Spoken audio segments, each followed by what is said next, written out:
Vamos fazer a abertura do nosso trabalho de hoje. Carol, vamos começar? Vamos lá? Vamos pedir para a espiritualidade presente na nossa casa que nos intua para passarmos a palavra divina de uma forma clara e objetiva. Pai nosso, que estais nos céus, santificado seja o vosso nome. Venha a nós o vosso reino. Seja feita a vossa vontade, assim na terra como nos céus. O pão nosso de cada dia nos dai hoje. Perdoai as nossas dívidas, assim como nós perdoamos os nossos devedores. E não nos deixeis cair em tentação, mas livrai-nos de todo o mal.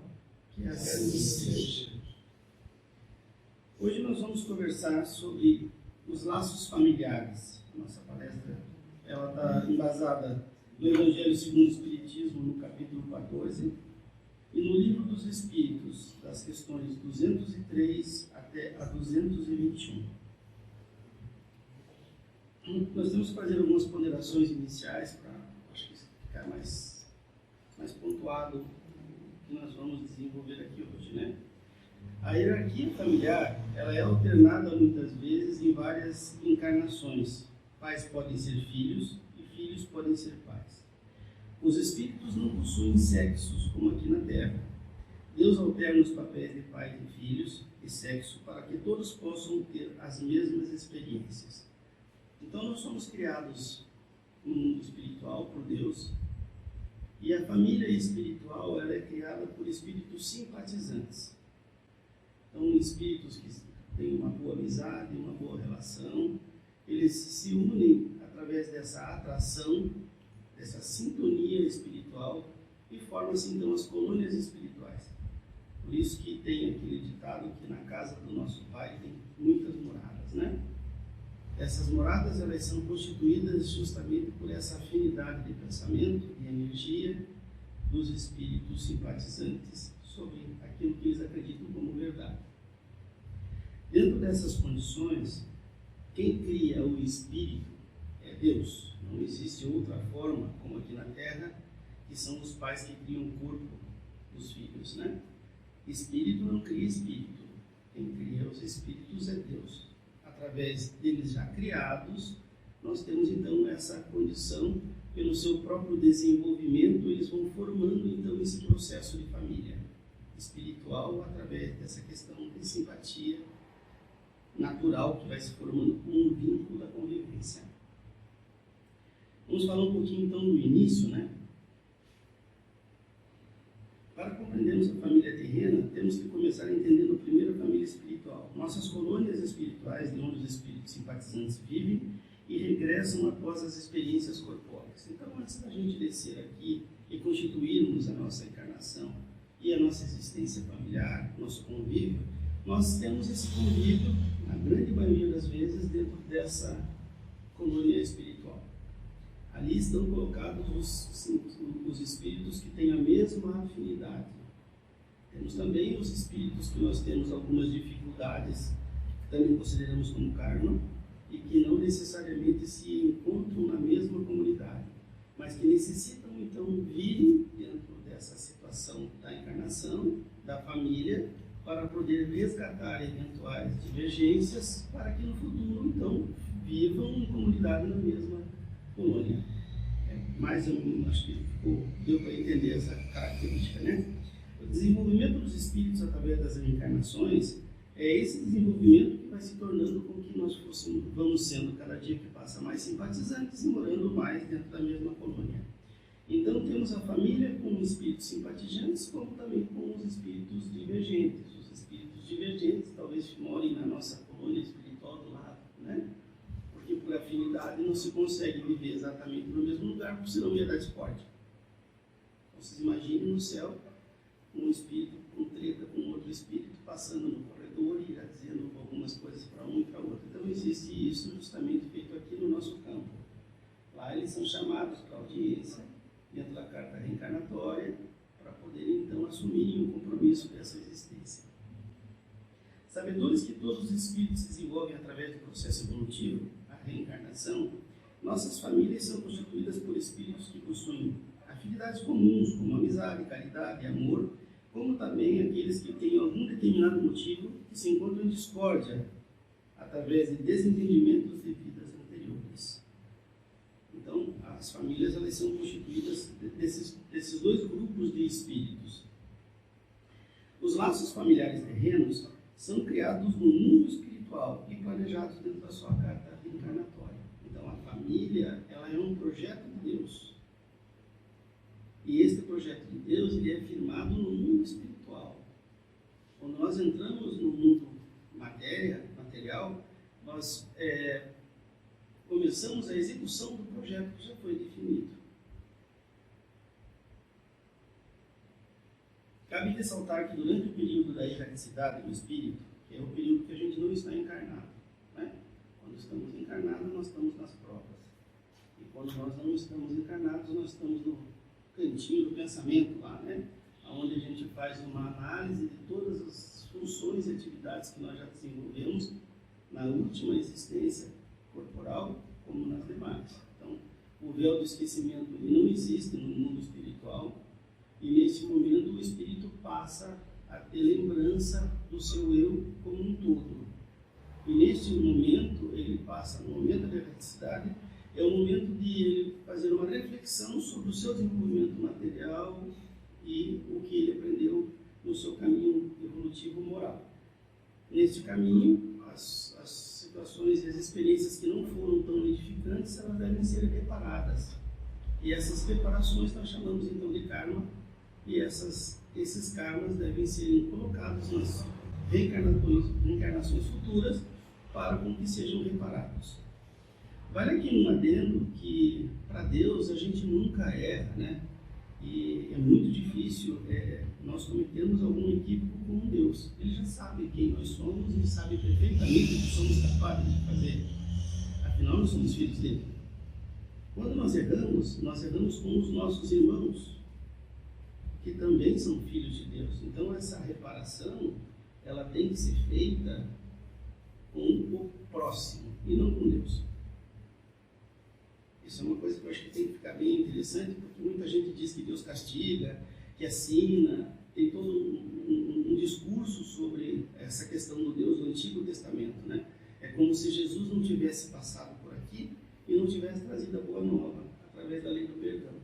Então nós ainda temos muitas crenças religiosas que ainda trabalham muito no castigo, na lei de Italião, e esquecem justamente da boa-vinda de Jesus e da troca de tudo isso pelo amor. Nessas características, nós temos que sempre pensar que quando se fala em karma, nós temos que pensar no meu desaveiro, das minhas situações que eu prejudiquei em relação à natureza, em relação à criação de Deus e não a Deus. Existe uma separação aqui que a gente tem que deixar bem claro. Por que isso? Porque se eu peço perdão a Deus, e se a gente pudesse dialogar um minutinho sobre esse assunto, né? Deus, se eu tivesse essa condição de conversar com ele, ele ia dizer, olha, para mim tá bom, já te perdoei, mas e a pessoa que você ofendeu? Será que ela te perdoou do mesmo jeito que eu? Você tem que ir lá e tem que se entender com ela. E aí que a coisa começa a ficar interessante. Porque sendo dois filhos de Deus, eu e a pessoa a quem eu prejudiquei, como é que um pai vai tomar partido de dois? Qual é o pai que tem mais que um filho que fica aqui exatamente entrando no processo de julgamento? A grande maioria das vezes, eu como pai só tenho um filho, mas na maioria das vezes a gente sempre tende a cuidar daquele que a gente se sente que ele é mais frágil. Né? Para Deus também não seria diferente nessa característica. Então o que tem que acontecer? Deus vai dizer, vai lá, repara teu erro. Para mim está tudo certo. Agora não está certo com ele. Então você tem que resolver a tua situação com ele. Então um dia vai ser o karma e o laço familiar. É simples assim.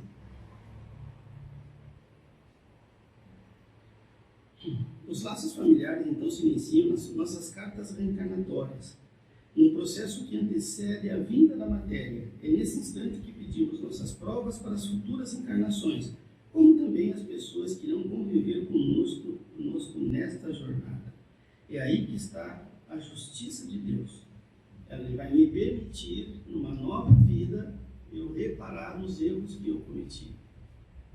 Foi mal. Eu roubei uma casa, sofri um acidente, aconteceu alguma situação com algum irmão meu que eu perdi o controle, pela minha falta, pelas minhas imperfeições morais. E Deus, dentro do seu amor infinito, está me dando a oportunidade desse resgate numa nova vida. Eu vou conviver novamente com essa pessoa e, junto com esse convívio, eu vou ter a oportunidade de me redimir. Estamos falando de mim. A outra pessoa, a gente fala mais tarde. Então, esse aqui é justamente o grande dom da imparcialidade de Deus.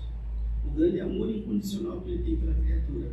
Porque senão Ele julgaria as minhas atitudes e iria me condenar para o fogo do inferno, enfim, para a morte, para alguma coisa parecida. E nós não temos no kardecismo esse Deus vingativo.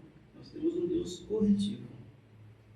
E nós temos que nos conscientizar das nossas imperfeições e trabalhar moralmente para fazer com que elas sejam edificadas.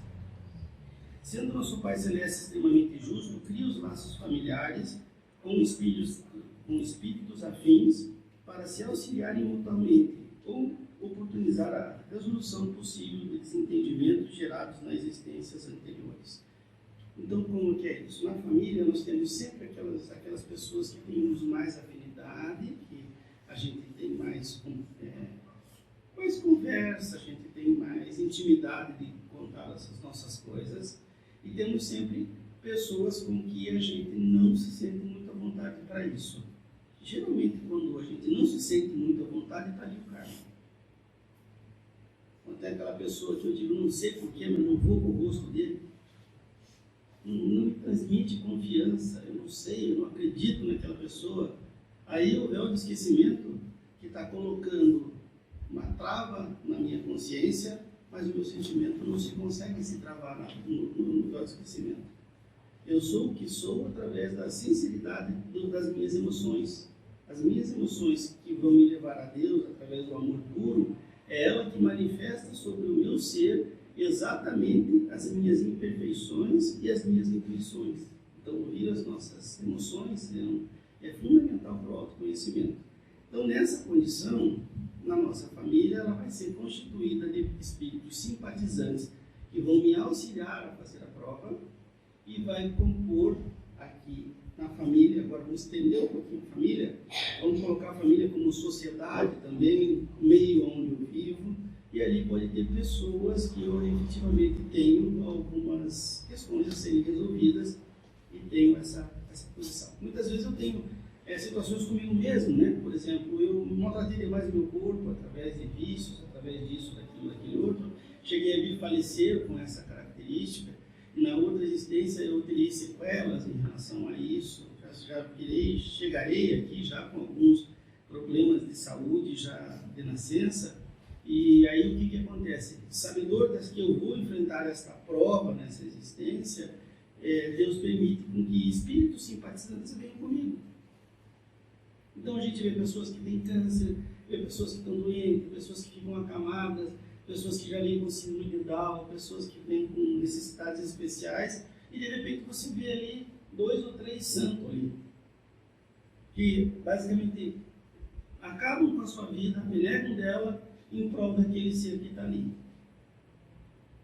Se fosse karma, isso não seria feito por amor, e a gente percebe que as pessoas fazem isso por amor, não fazem por obrigação. Se você sente que isso é por obrigação, pode ser um resgate de karma. Se você sente que realmente a pessoa transmite toda essa questão de amor, de pureza, dessa pessoa que está vivendo essa existência, essa prova, isso é espírito simpatizante. Então vai ficando fácil da gente começar a definir ou tentar enxergar no meio de convívio social o milagre de Deus, enfim, essas tomadas que nós estamos falando aqui. Dito isso, então, nasce a família terrena. Toda essa preparação, toda essa ideia para que a gente consiga chegar aqui na Terra. Chegamos aqui, então, E acho que a primeira questão que a gente tem que conversar aqui um pouquinho é como explicar personalidades diferentes dentro da mesma família, se não através da natureza dos espíritos. Aí vem um pai e uma mãe que de repente conseguem ter, sei lá, 4 filhos, 5, antigamente tinha mais, lá em casa chegamos a 6, né? 5. E hoje as famílias estão tendo menos filhos, né? Nós vamos pegar uma família com 3, 4 aqui para a gente exemplificar. E nessa questão a gente percebe que elas são criadas da mesma forma, comem o mesmo alimento, vão no mesmo colégio, vestem a mesma roupa, a educação é exatamente igual, mas eles são diferentes. Um pensa completamente diferente do outro, um é mais calmo, um é um pouco mais revoltado, o outro tem diversos tipos de talento matemático, enfim, outras coisas. O outro não é do estudo, né? O outro é da música, o outro não é, um é religioso, o outro é ateu. Todo mundo foi para a igreja igual do mesmo jeito. Quando chegou com 15, 16 anos, a revolta foi tão grande que eu não quero mais saber de Deus, e o outro diz, não, eu vou continuar o caminho de Deus. Então, como é que a gente consegue explicar esse tipo de situação? O Espiritismo traz isso através da encarnação, do Espírito, da individualidade do Espírito, que está habitando naquela família por aqueles propósitos que nós já comentamos, mas que mantém dentro de si a sua personalidade íntegra e individual. Então, cada um de nós somos uma célula de Deus, e dentro disso pensamos sozinho. Temos os nossos pontos de vista e as nossas experiências. Convivemos num laço familiar por um determinado tempo, que seria essa existência, mas a gente não perde as nossas características individuais do nosso ser. Então eu sou o que eu sou, e não o que querem que eu seja. E chegará uma hora onde nós vamos começar na nossa vida a colocar a nossa intelectualidade, a nossa vontade. Hoje em dia até as crianças já colocam a vontade delas em muitas coisas, né? Já em relação à alimentação, o que ela quer assistir. No nosso tempo não tinha tanta liberdade nesse sentido. Mas a evolução da sociedade vai fazendo com que cada vez mais o espírito, habitando dentro do corpo material, vá podendo usufruir do seu livre-arbítrio. O que ele vai fazer com o livre-arbítrio daí já é um outro critério. Mas a liberdade do ser é uma situação que a evolução do mundo vai propiciando cada vez mais nós se tornarmos livres em todos esses questionamentos. Tendo seus membros personalidades diferentes dentro da mesma família, criados da mesma forma, mesmos pais, alimentação, educação, convívio, por que então personalidades tão distintas? Esse questionamento então é explicado da forma que foi transmitido a vocês. Chegando a essa conclusão deste mundo, nós temos que fazer aqui também uma separação, de acordo com o Evangelho, na parentela corporal e na parentela espiritual. Então Jesus tem alguns ensinamentos aqui, e os espíritos também, que eu acho que é bom a gente dar uma pontuada para ficar mais fácil. A parentela corporal, que seria a nossa família corpórea aqui na Terra, cria o corpo. Os laços de sangue não são forçosamente a ligação entre os espíritos. O corpo procede do corpo, mas o espírito não procede do espírito, porquanto o espírito já existia antes da formação do corpo. Não é o pai que cria o espírito de seu filho, ele nada mais faz do que lhe fornecer um invólucro corpóreo e auxilia-o no desenvolvimento intelectual e moral do filho, para fazê-lo progredir. Então, o Espírito de Deus já está formado, está pronto. A união da família, através da lei da reprodução, faz com que nasça um corpo, originado do corpo.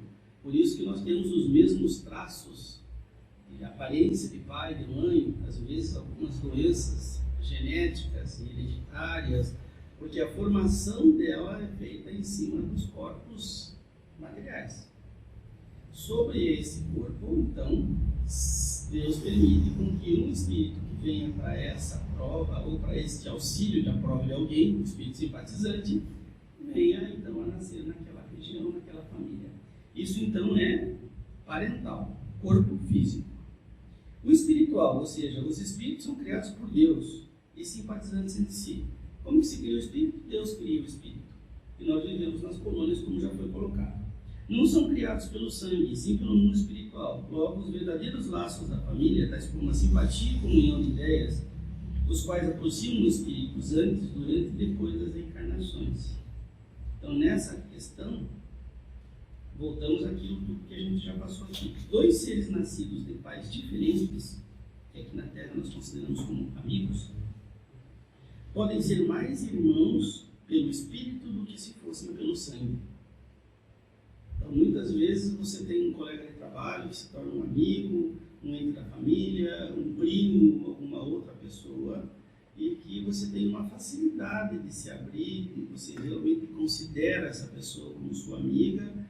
De onde vem esse laço? Vem justamente dessa característica aqui dos espíritos simpatizantes. Já viveram em alguma existência juntos, foram bons, se auxiliaram e se encontraram novamente nisso. Muito acontece isso dentro de um centro espírita, que todos nós viemos aqui para fazer um trabalho, né? E na grande maioria das vezes não é a primeira vez que a gente faz esse trabalho, a gente já fez isso em algumas outras encarnações e muitas vezes vai se trocando essas funções. Hoje a Marina é a dirigente, outro dia pode ser o Benedito, e em outra religião nós podemos de repente não serem espíritas na passada, podemos todos ter sido evangélicos, e a gente trouxe para essa existência essa missão, vamos chamar assim, de fazermos isso que nós estamos fazendo na nossa casa. Então isso é uma missão de espíritos simpatizantes, que não necessariamente estão colocados dentro da nossa família corporal, mas elas fazem parte, fazemos todos parte da nossa família espiritual. Esta breve introdução pode ser estudada através dos ensinamentos do Cristo no seguinte mandamento. Então, eu vou ser rápido aqui em relação a Jesus, porque Jesus tem tanto ensinamento para passar para a gente, vamos tentar pegar um ou dois e tentar trabalhar ele, né? Honrai o vosso pai e a vossa mãe. Este mandamento faz parte da lei da caridade e do amor ao próximo. As leis, no livro dos Espíritos, existem algumas leis, eu não sou de decorar a quantidade de leis, mas tem bastante lei lá, tá? Tem lei da sociedade, lei da reprodução, lei da caridade, lei da natureza, tem lei lá para quem quiser, tá? E então, quando ele fala aqui que faz parte da lei, existe lá a lei da caridade, tá?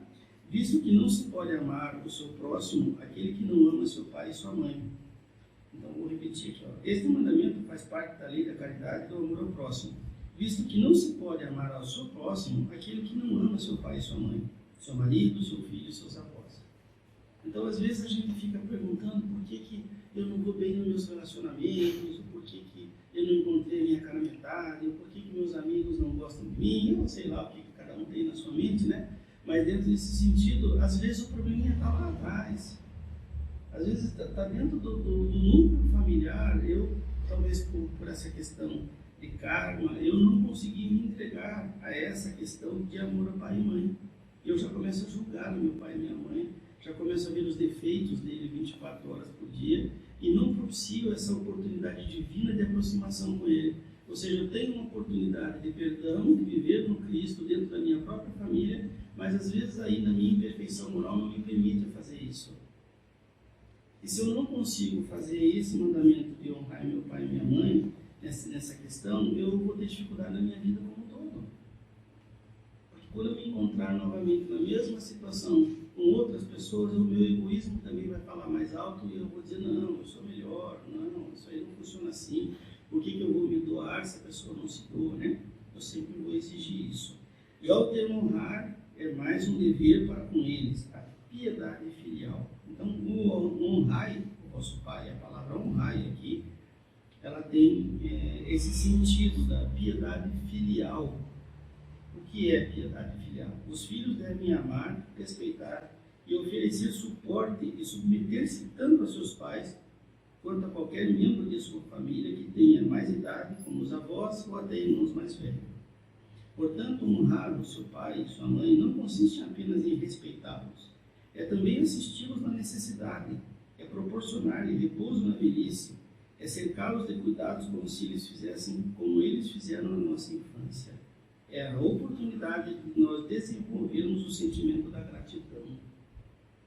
Então, neste momento da piedade, que é honrar o pai, se nós formos pensar no tamanho do sacrifício que os pais tiveram para nos ter, no sentido de noite, que a gente não dormiu, né?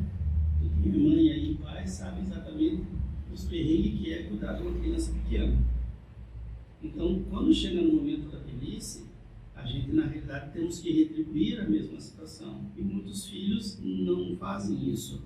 Então, entra-se aqui num processo de egoísmo.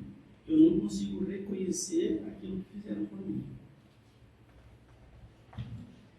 A gente pode refletir um pouquinho sobre essa questão da piedade filial. A gente vai ter que parar nela um pouquinho aqui, porque ela é muito importante como ponto de reflexão, né? Aqueles filhos que fazem estritamente o necessário para não morrerem os pais de fome, colocando os pais em cômodos mais ínfimos da casa apenas para não deixar na rua. Eu estou fazendo a minha parte. Meu pai tem parado. Aí, às vezes, eu contrato 300 cuidadores, né?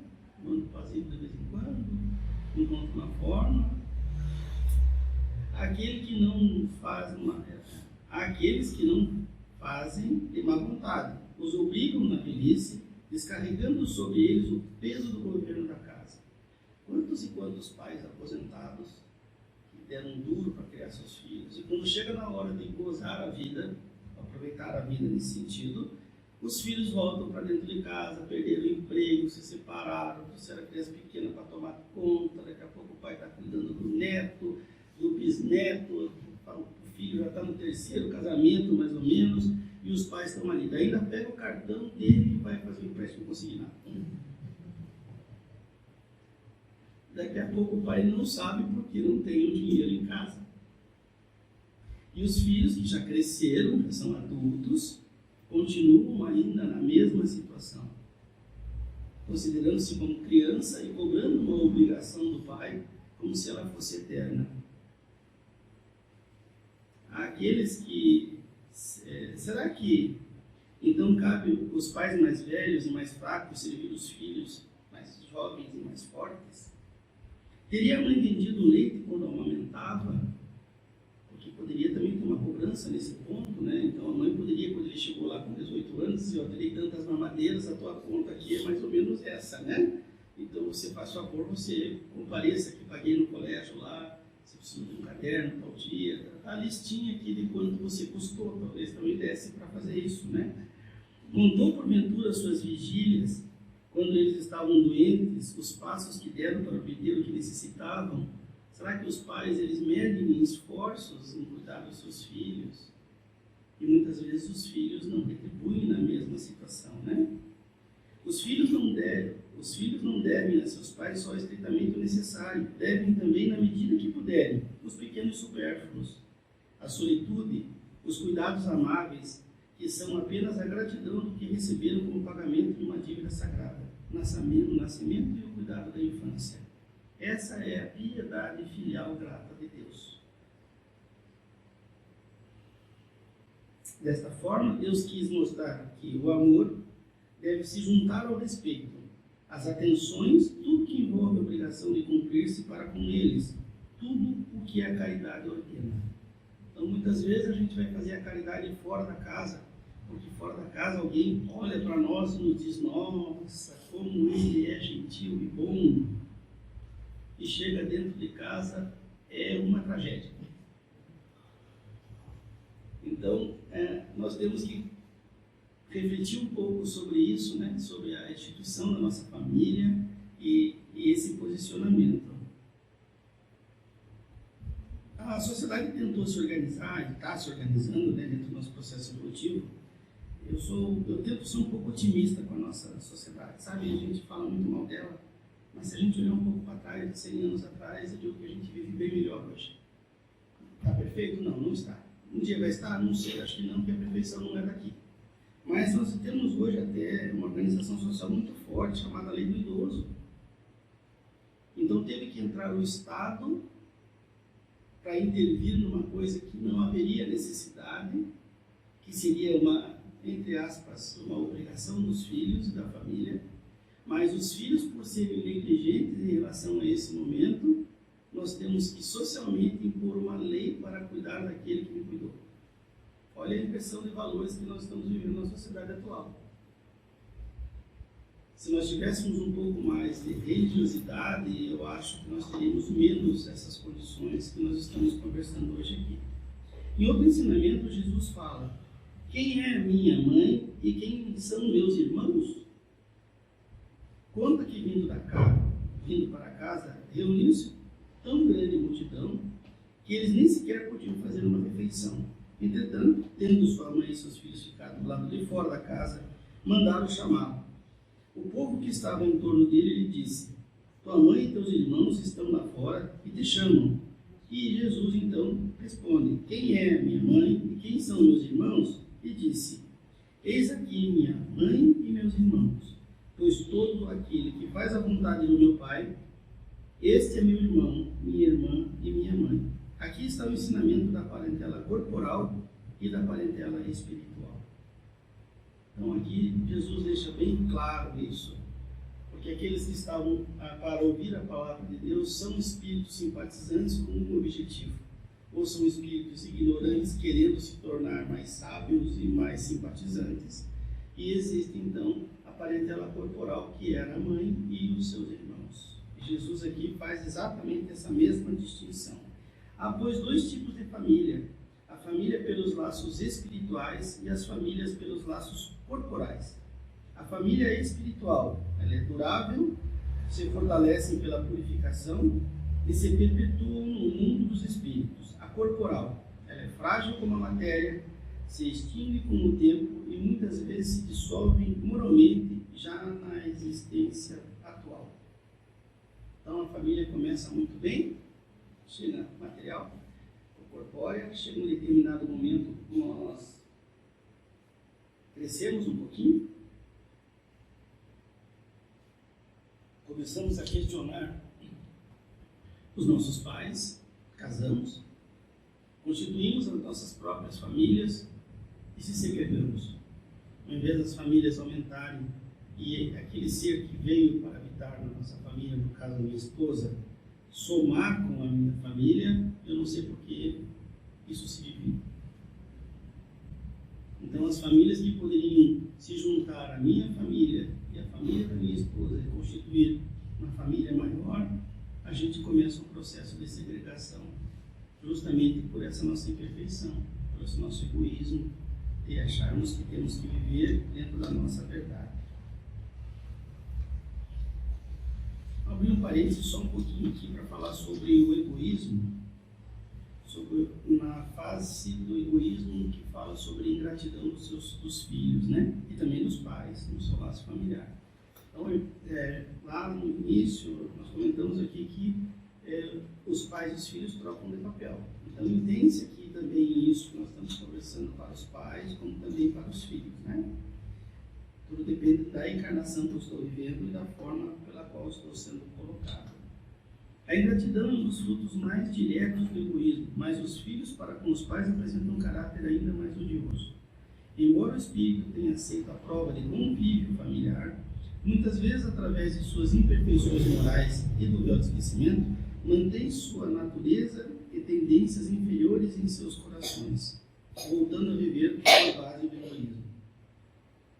Não podemos esquecer que também temos o inverso nos laços familiares, o egoísmo do pai com a mãe. Muitas vezes temos isso, né? Pessoas que foram genitoras, mas que não foram mães, né? Pessoas que foram, propiciaram homens, né? Foram genitores, mas que efetivamente não foram pais. Então nós temos essa mesma característica nisso aqui. Vamos colocar aqui alguns sinais de comportamento kármico da inferioridade dos espíritos, né? Então, mediante muito esforço, o espírito começa a observar quem é o último na Terra. Então, ele começa a ter esse processo de consciência. Ao vê-los na nova família, o ressentimento se lhe desperta no seu íntimo. Aí começa aquela questão que eu estava falando sobre aquelas pessoas que eu não tenho uma identificação, eu não sei porquê, a pessoa não me gera confiança. Revolta a ideia de perdoar. Não tenho a menor vontade de fazer esse tipo de situação, né? De abdicar-se de si mesmo, ou seja, de se doar, de ir lá perguntar o que aconteceu, o que eu fiz, o que a gente pode resolver essa situação. Sobretudo, a de amar o que lhe destruiu, as riquezas, a honra, a família. Então, cada vez que ele olha para a pessoa, se ele é um credor nesse resgate kármico, ele vai cobrar com juros e correção monetária. Não é poucas as vezes que a gente vê um karma se estender a vida inteira e passar para outro. Porque o espírito que é credor disso de vida anterior, ele não está afim de resolver. Então a oportunidade de redenção está muito mais para aquele que foi o algoz da vida passada do que para esse que era simplesmente perdoar e seguir seu caminho. Na outra vida vai inverter. Aí ele vai ter que consertar isso de volta. Então é mais fácil a gente entender bem essa situação aqui, sobretudo de amar, né? Fica abalado, muito abalado fica o coração desses infelizes.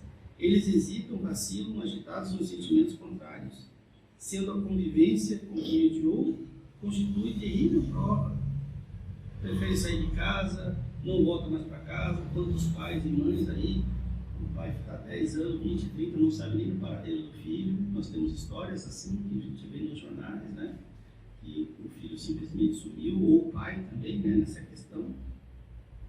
Muitas vezes sucumbe, senão ainda é bastante forte para aguentar essa provação. E assim se explicam esses ódios, essas antipatias instintivas que se notam em parte de certas crianças e adultos que se parecem injustificáveis. Eu não sei por que tudo isso está acontecendo, eu não estou entendendo isso, está dentro dessa situação de antes da nossa encarnação. Conforme o entendimento e o comportamento do espírito, ele será amigo ou inimigo daquele com os quais foi chamado a conviver. Se predominar a boa resolução, oram a Deus, imploram aos bons espíritos para que deem força nos momentos mais decisivos da prova. Aqueles que já estão um pouco espiritualizados, mesmo os sabedores de toda essa dificuldade, eles vão procurar a religião, vão procurar a oração, para acalmar o seu coração e seguir na sua jornada. Porque essa jornada foi ele mesmo que criou através da sua carta reencarnatória. Então, muitas vezes, tem aquela frase que diz que Deus dá o frio conforme o cobertor. Isso é verdade. Então, se eu estou passando muito frio, eu não vou morrer com ele. Eu tenho que suportar a prova que eu estou colocado, sendo que eu mesmo fui que pedi essa prova. Retornamos, então, para o mundo espiritual. Terminamos aqui embaixo e voltamos para casa. Não esquecemos que tanto o espírito deixa a terra, leva consigo. Não esqueçamos que quando o espírito deixa a terra, leva consigo suas paixões e virtudes inerentes à sua natureza. Se conseguiram vencer a provação, formarão famílias com identidade no processo moral e de afeição. Serão espíritos simpatizantes. Se sucumbirem, iniciarão um novo ciclo de erraticidade para uma nova tentativa na próxima oportunidade de reencarnar. Trata-se apenas de um retardamento para concluir noutra existência a obra agora começada. Então nós não temos uma pena, uma penalidade, que nós vamos ficar eternamente no fogo do inferno, vamos ser queimados e condenados. Se eu sucumbir nessa minha prova por N fatores, e não é palestra de hoje, tema de hoje, por que a gente pode sucumbir, Deus, dentro da sua misericórdia infinita, vai me dar uma nova oportunidade. Então nós não sabemos quantas oportunidades nós que estamos aqui tivemos e ainda vamos ter. Então cada um de nós aqui está numa data da nossa encarnação, ou seja, em alguma delas, uma, 2, 3, 5, 10, 15, 20, 25. E não existe um limite de encarnações, existe um limite de consciência e de moralidade. Quantas encarnações eu me terei? Quantas forem necessárias para eu aprender a lição? É simples assim. Então, para a gente fechar a nossa palestra de hoje, uns 2 pontos aqui. Portanto, os pais devem observar os instintos bons ou maus da criança que traz da sua existência anterior. A estudá-los, devem os pais aplicar-se. Desde pequeno, a criança já vai mostrar os sinais dela. Se põe as criancinhas no colégio, nós temos uma lá, parede, Alice, 2 aninhos, morde tudo as crianças no colégio, briga, ninguém criança quer ficar perto dela, aquela Alice é virada. Então, o que acontece ali? Ela chega perto das crianças, agora ninguém quer brincar com ela. Tudo criança de 2 anos de idade, ela está ficando sozinha ali. Quer dizer, já tem ali uma colocação, já tem um sinal ali que a gente tem que ver de convívio social, de egoísmo, de por que ela está agindo dessa forma. Não significa que ela seja má, ela pode estar se formando nessa existência ou alguma situação até do próprio mundo aqui que está levando ela para isso. E pode ser uma tendência do espírito. E então, se o pai estiver extremamente ligado nessa relação, ele já consegue ali identificar. Observando os menores indícios reveladores do germe de tais vícios, combatendo sem esperar que alcancem raízes profundas. Então nós temos que ir fazendo as correções. Como os pais fazem a correção da gente de se vestir, de tomar banho, na hora de comer, aquela coisa toda, também o pai tem que fazer aquela correção psicológica, espiritual, comportamental. Muitas vezes a criança é uma boneca, linda, bonita, muito bem tratada, cheirosa, direitinho, mas quando abre a boca vira uma coisa do outro mundo, né? Então aí o que a gente precisa é justamente essa atenção. Os pais têm a oportunidade durante a infância até o início da adolescência para educar seus filhos, principalmente com relação às más tendências. Pais que fizeram tudo e não alcançaram o êxito, não se culparam, a semente foi plantada.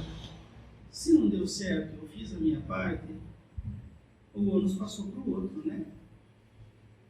Então não existe terra arrasada, não existe nada perdido. Todas as palavras que são colocadas para uma alma, essas palavras vão ficar lá dentro do seu perispírito, dentro do seu espírito para a eternidade.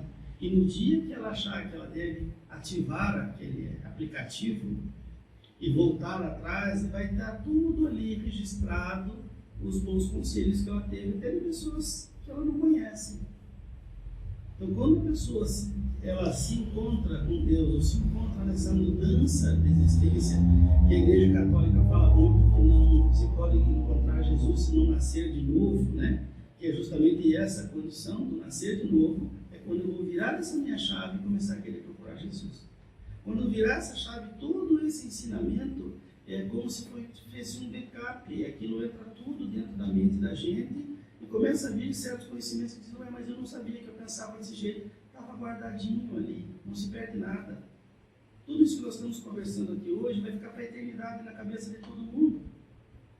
Daqui 2 ou 3 encarnações, nossa, mas essa conversa ela é meio familiar, porque o Espírito tem essa capacidade de guardar tanto as coisas boas como as coisas que não são edificantes. Então a gente precisa sempre ter esse cuidado com a criança, de dar bons exemplos, de ter bons ensinamentos, de explicar qual é o certo, de a família não ficar discutindo dentro de casa, enfim, essa situação toda aí, né?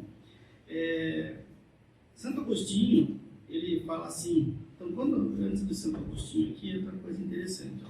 Quando os pais que fizeram tudo para o orientamento moral de seus filhos, se não alcançaram êxito, não têm do que se culpar a si mesmo e podem conservar tranquila sua consciência. Fizeram a sua parte.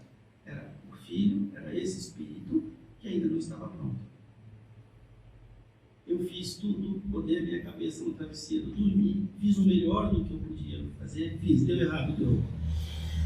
Talvez não esteja tão edificante assim, tão edificado assim, mas o melhor pai e o melhor mãe que poderia ter essa criança sou eu, porque Deus deu para mim. Então não tem por que, às vezes, as crianças discutirem a questão de onde foi criado, porque se eu nascesse em outro berço, não. Se Deus é justo, você nasceu no lugar que você tinha que nascer. E você teria que ter o pai que você teve, você tem que ter a mãe que você teve. Eu acho que esses pilares fundamentais são importantes para não divagar muito no meio da trajetória do caminho, sabe? Santo Agostinho então nos diz, acolhei como irmãos, auxiliai, e depois, no mundo dos espíritos, a família se felicitará por haver salvo alguns náufragos, que, a seu turno, poderão salvar outros. Então, quantas vezes eu já naufraguei? Para mim estar aqui hoje. Mas quantas vezes eu vou naufragar para estar em algum outro lugar? Então, quem somos nós para julgar? Ou dizer que essa pessoa não tem conserto, ou que vai para o fogo do inferno, e que Deus vai fazer isso com ele? Não. Porque eu não sei quantas vezes eu já errei. E ainda quantas eu vou continuar errando. Para finalizarmos, então, Deus dá o frio sempre conforme o cobertor. Deus não dá prova superior às forças daquele que a pede. Se permitir, as que podem ser só permite as que podem ser cumpridas. Se tal não sucede, não é falta de possibilidade, é falta de vontade. Então, a prova foi dada dentro daquele conhecimento, daquela capacidade que todos nós temos. Se nós nos desviamos do caminho por algum determinado motivo, Ou se nós não quisermos fazer aquilo que a gente se comprometeu, é falta de vontade, simples assim. Prefiro ficar no videogame do que pegar um livro. Prefiro dormir num domingo bonito desse do que vir assistir uma palestra. São opções, são escolhas, né? Sem julgamento, só estamos dando exemplos aqui. A bondade de Deus nunca fecha a porta ao arrependimento. Para chegarem a Deus, só tem uma senha: a caridade. Não há caridade sem esquecimento dos ultrajes e das injúrias. Não há caridade sem o perdão, nem com um coração tomado de ódio. Portanto, a família é a oportunidade que Deus nos dá para evoluirmos juntos com espíritos simpatizantes, como também desenvolvermos a caridade e o nosso amor incondicional através dos resgates de dívidas passadas. Sejamos gratos àqueles que nos geraram, nos serviram e nos educaram, para sermos cada dia mais evoluídos a caminho de Deus. É isso. Eu posso...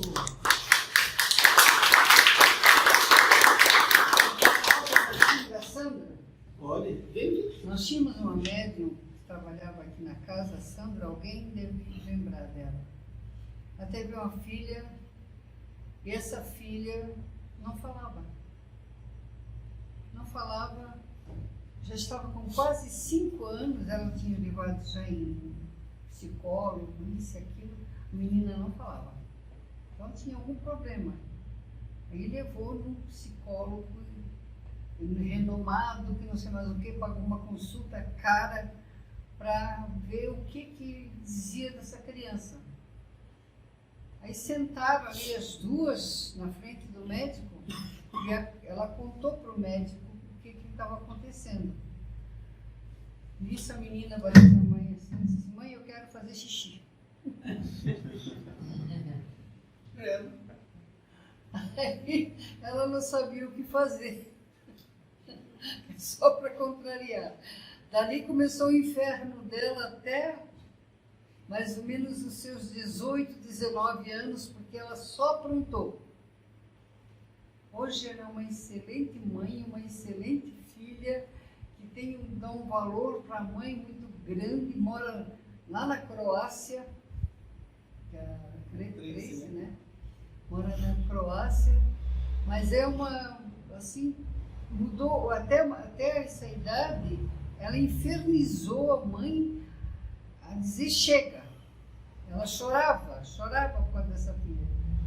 É isso que acontece, veio, aí pagou aquele tantinho que ela devia, acabou.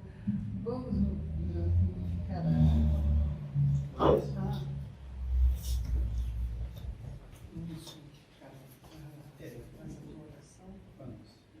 Quanta luz, um pouquinho também, mas...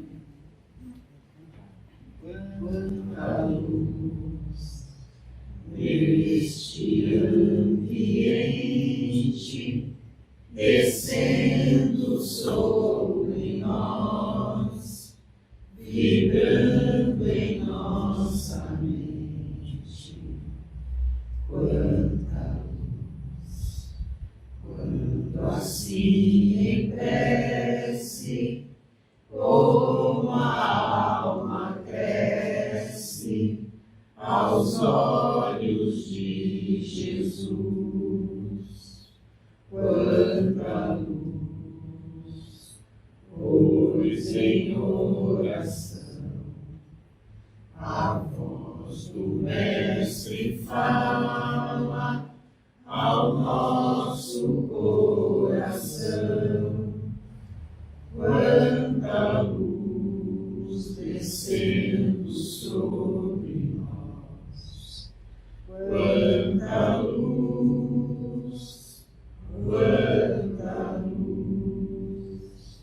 Vamos pedir a Deus que essa luz a qual chamamos possa iluminar os nossos ser, a nossa casa, o nosso trabalho, os nossos familiares, durante toda essa semana, que possamos viver em Jesus, relembrar todas as palavras do Cristo e nos tornarmos, meu Pai, cada dia que passa melhor ao seu caminho.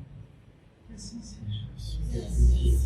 Vamos erguer as nossas mãos, para purificar todas as águas aqui presentes.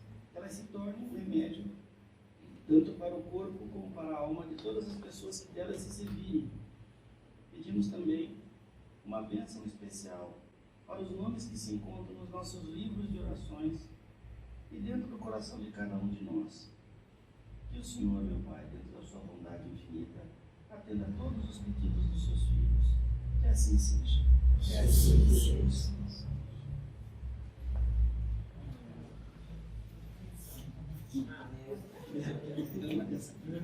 Duas.